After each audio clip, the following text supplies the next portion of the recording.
Good morning, students. Here you are going to learn The Making of a Scientist, written by Robert W. Peterson. It is the third video, and this very video will open all the secrets that he really achieved, all the discoveries that he was able to find out. Who was this man? Richard H. Bright. Richard H. Bright was a man who really worked harder in his senior year. He went a step further. He grew cells from a monarch's wings in a culture in a way that showed that the cells would divide and develop into normal butterfly wing scales only if they were fed the hormone from the golden spots.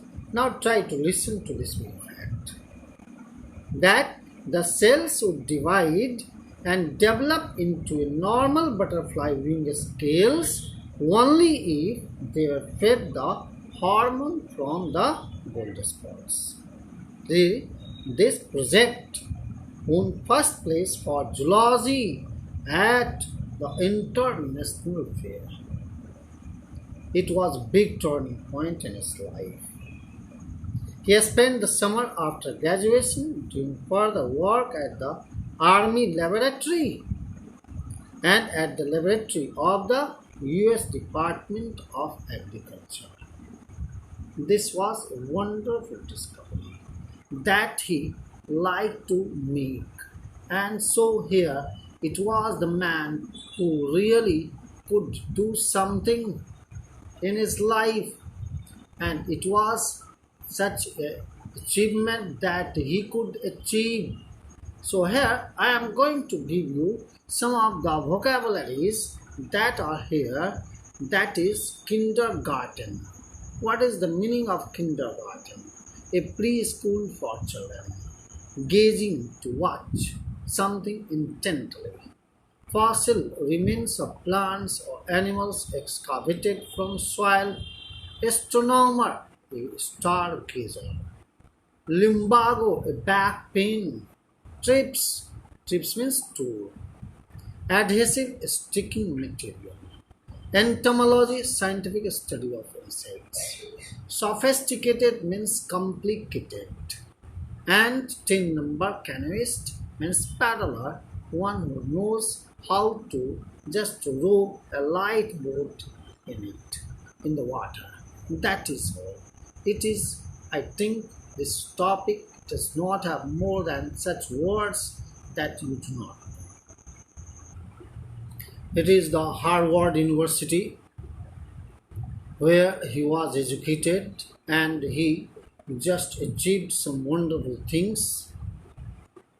It was after his freshman year at Harvard University, Bright went back to laboratory of the Department of Agriculture and did more work on the hormone from gold spots. Now, he also worked on the hormone from the gold spots using the laboratory's sophisticated instruments, complicated instruments. He was able to identify the hormone's chemical structure. After a year and a half, during his junior year, he got the idea for his new theory about life. It was the life of cells. When he was watching the photos of X-rays of the chemical structure of a hormone, he could deduce something.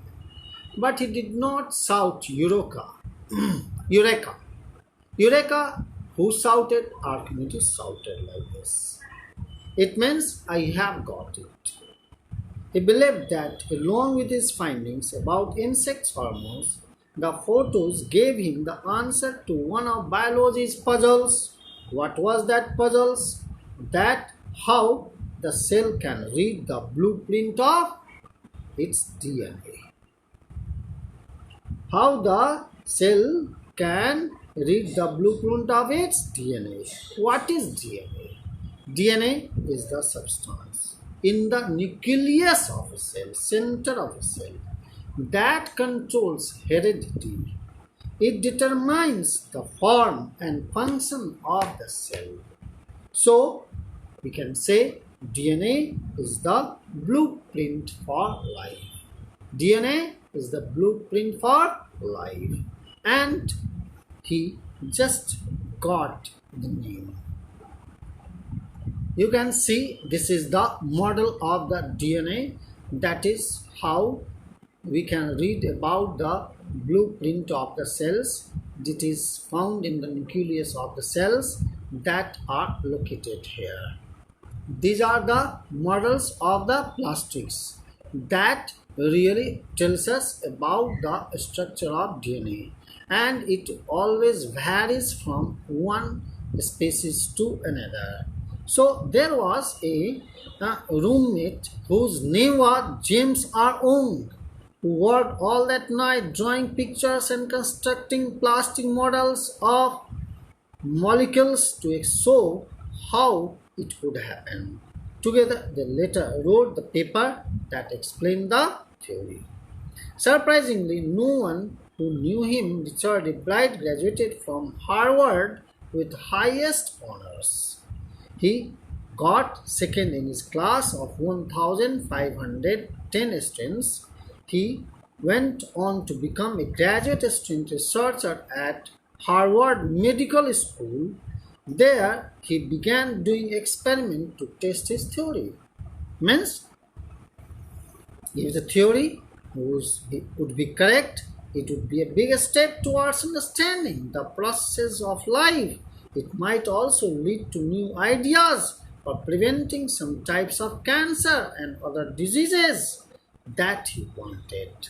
So he wanted the prevention of cancer and some other fatal diseases, and it was only possible due to his scientific curiosity.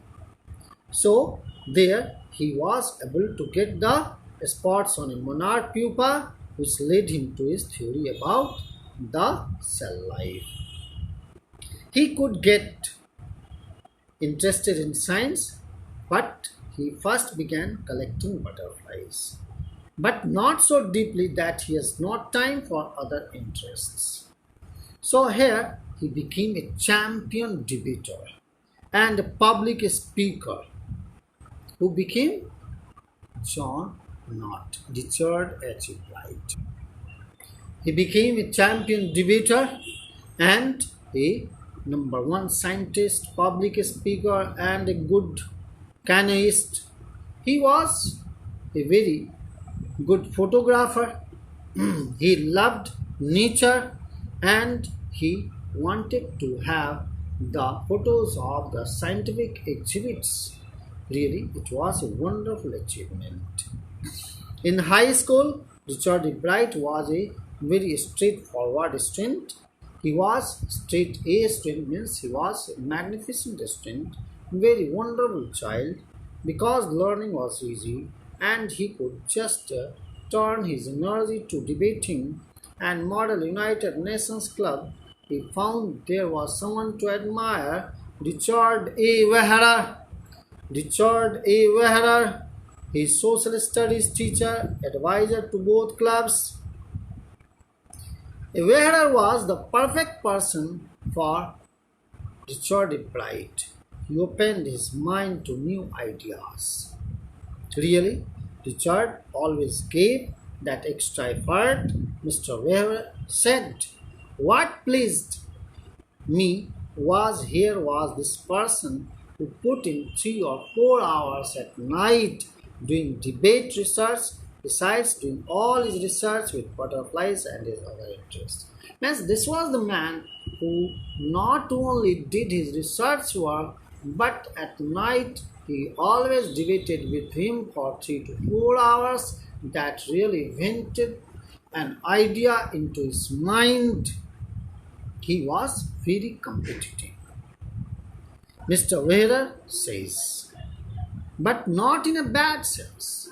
How? He was a good competitor in a good sense because he loved competition and he wanted to win. And winning sake for winning a prize not but for good reasons. Means he was always positive. He wanted to win by doing something the best. And he says that is one of the ingredients in the making of a scientist. Means a scientist should start with a first-rate mind. He should add curiosity and mix in the will to win for the right reasons. Means again you can count it. First-rate mind, second curiosity, mix the will with good intention for the right reasons, and really these are the qualities that really make someone a scientist. And a Bright has all these qualities. From the time the book The Travels of Monarch X really opened the world of science to him. Richard Bright has never lost his scientific curiosity. It was his really wonderful idea that he tells this is the place where he was born and he was grown up and started his studies, but he also continued growing up and he visited some other universities and he continued his learning from where he could get something more, and lastly he was able to get the viceroy butterflies and some other kinds of butterflies that really made him achieve wonderful things, and it was the matter of his research that was never finished. He continued till he achieved the ideas of DNA, and these are the vice-size butterflies. Really, it was wonderful things that he got. Now you can say that one who is destined to achieve something in his life, no one can prevent him. Thank you, children. You can get all kinds of questions that you can answer if you read this. You will read the book as well as watch this video once at least. Thank you, children.